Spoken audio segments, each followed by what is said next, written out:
Wow. For a moment, I just boiled over. Then I put the phone to my ear again and asked my sister-in-law, Amy, did she really invite that rascal to meet us at the hospice? Yes, Jim. I tried to talk her out of it, but she persisted.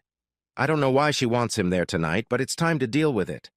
Shit. She wants Susie there too? No, she said the 3-year-old is too young to hear what she wants to communicate today. All right. Uh-huh. I'll take Susie to her parents on my way to the hospice. I'll see you there in about 30 minutes. As I pulled into the hospice parking lot, Amy got out of her car and walked over to me. I gave her a brief hug. God, this is going to be hard. I know. She took a deep breath and exhaled slowly. Well, let's get this over with. We entered the hospice and walked to the nurses' station. One of the nurses greeted us with a smile. Hello, Mr. Johnson, and turned to Amy. Hello, Dr. Allen. Your sister is having a good day today. She's hardly used the morphine pump this afternoon. She's in her room with a friend waiting for you. Thank you, Cindy. I'm glad the cancer gave her a little respite today. We walked down the hall to Elaine's room. When I looked at Amy, I cringed. It's going to be okay, she said, stroking my cheek. I nodded, and we walked into the room. The room was quiet and dark, the wide window overlooking the beautiful garden. A pale and exhausted Elaine lay in bed. Trevor, looking unassuming as usual, sat at the headboard. He stood up and held out his hand to me. I ignored him, walked over to the bed and spoke. Hi, Elaine. She grabbed my hand and tried to pull me to her for a kiss, but I resisted. I shook her hand and then yanked mine away. Amy and I sat down on the opposite side of the bed from Trevor. Thank you for coming here. Elaine said, I know it's awkward for us to be here, but I hope we all want the same thing. To do what's right for our daughter, Susie. Susie is definitely my top priority at the moment, I said, glancing in Trevor's direction, and added, But what's that man doing here? Elaine shook her head gently. I'll get to that in a minute. I asked to see you today for 2 reasons. First, you and Amy are my heroes. You've made the best moments of my life possible, and I have you to thank for that. Second, I have 2 final requests of you. She turned to Amy and said, I can't imagine a better big sister than you. I've looked up to you my whole life. You've always supported me, even when I didn't deserve it. If it wasn't for you, I wouldn't even have Susie. When we were growing up, we both looked forward to having kids. I was devastated when I found out you had a uterine malformation that would make you never be able to have children of your own. Yes, it was one of the most bitter moments of my life.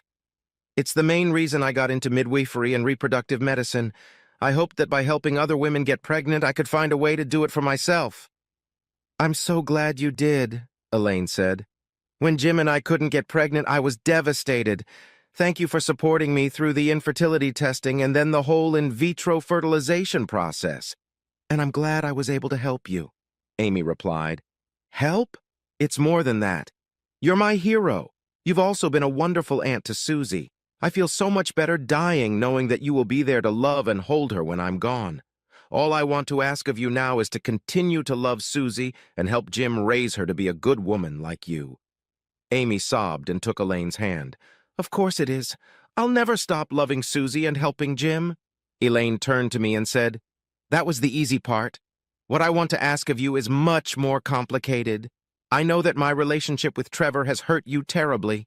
I threw her a look full of annoyance and replied, Yeah, you could say that. You broke my life, and for what? I still don't understand why you cheated on me with him in the first place. Elaine stared at her lap. Anyway, I went a little nuts when we were struggling to get pregnant.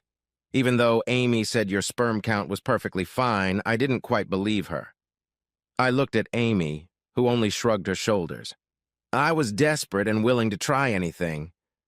Elaine continued. Trevor was working in the office next door, and one day, during lunch, he saw me crying. She looked at Trevor and smiled. Trevor was so sweet. He held my hand while I cried, and eventually I told him about our fertility issues. Over the next few months, we became pretty close friends. I snorted and rolled my eyes. I know it was irrational, but I thought that maybe there was a tiny chance that if you couldn't put me down, then let someone else do it. Trevor volunteered to help. I looked at Trevor and then at Elaine with an expression of utter disgust. Yeah, he should have volunteered. So instead of relying on your sister's medical knowledge or asking your husband for help, you went to bed with the creep. You make it sound so dirty. Elaine grimaced.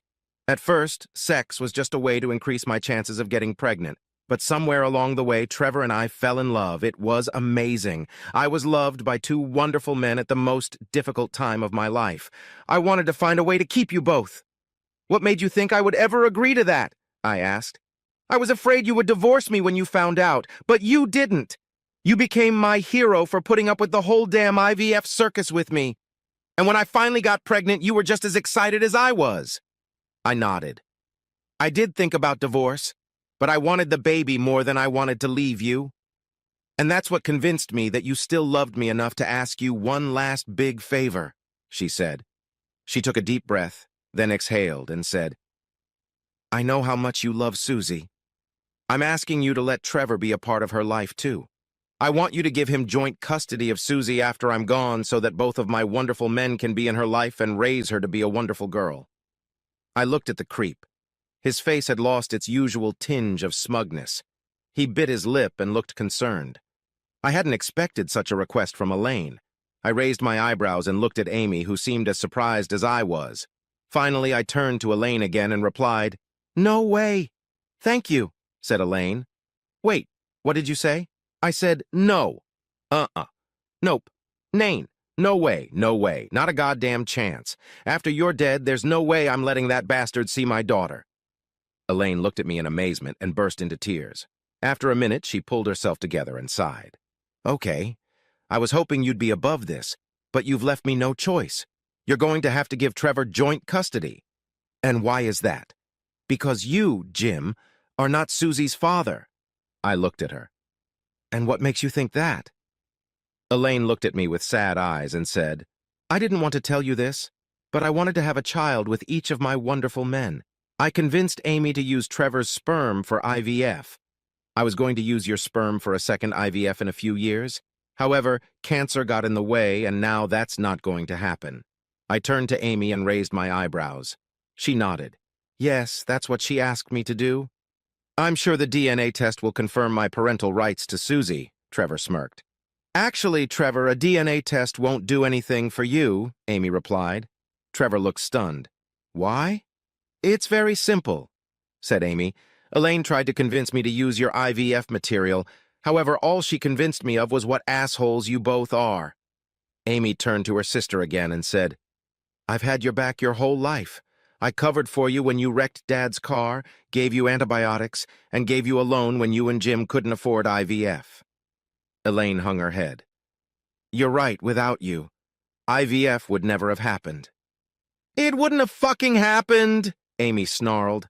I was happy to help because that's what sisters do for each other. But you crossed the line when you asked me to betray Jim like that. It was beyond selfishness. It was pure evil. So you didn't use Trevor's sample? Hell no, snorted Amy. It went in the trash with the rest of our clinic's medical waste. The only materials involved in your IVF was Jim's. Elaine gasped, then screamed, You bitch! Why did you do this to me? And why did you do that to Jim? Amy grinned. Elaine struggled to find the words. Well, at least I have a baby. Unlike you, I'm not a genetic dead end. As soon as the words left her mouth, Elaine looked at Amy in horror. Oh my God, please forgive me. I said a terrible thing. That's right, dearie. Amy grinned. It's a cruel thing to say to any childless woman. But it didn't hurt me at all because it's not true. What do you mean, that you're not Susie's mother? But that can't be true. I carried her. I gave birth to her. Yes, you had a baby, honey, but the eggs that combined with Jim's sperm were mine. I'm Susie's birth mother, and in due time, after you're dead and buried, Jim and I will be married, and I will take great pleasure in officially adopting my own daughter. I looked at Elaine. If you thought I would ever willingly share you or my daughter with that scumbag, you were deluded. But why didn't you get divorced? Why did you go through IVF with me? I shook my head. When Amy told me that you asked her to switch my materials with the scumbag's materials, I almost kicked you out of the house. I turned to the creep. I was also close to coming over and beating the hell out of you. And I would have helped, Amy said. But we really didn't want to go to jail. I turned to my dying wife.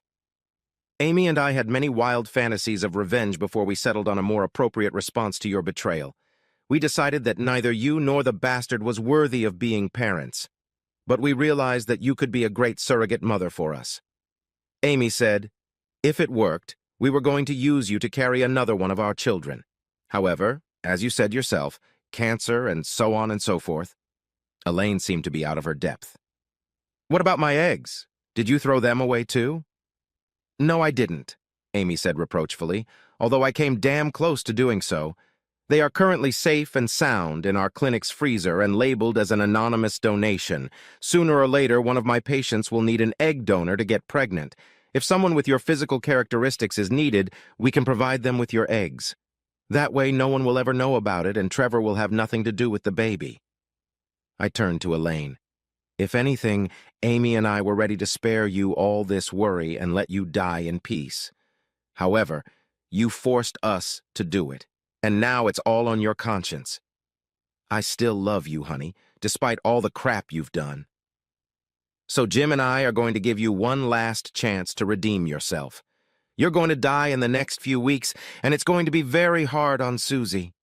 We hope that you love her enough to make your last days with her special and your passing easier for her. I took Amy's hand and then turned to Elaine again. When Susie gets older, she will probably want to know more about the story of her birth. We can tell her the sad story of the selfish and lying whore who betrayed me, or we can tell the story of the brave sister who helped Amy and I have the baby we always wanted. Personally, I know which story I'd rather tell. Amy said, Honey, you talked about Jim and I being your heroes. What's your choice? Do you want to be a hero yourself this time? At least for Susie?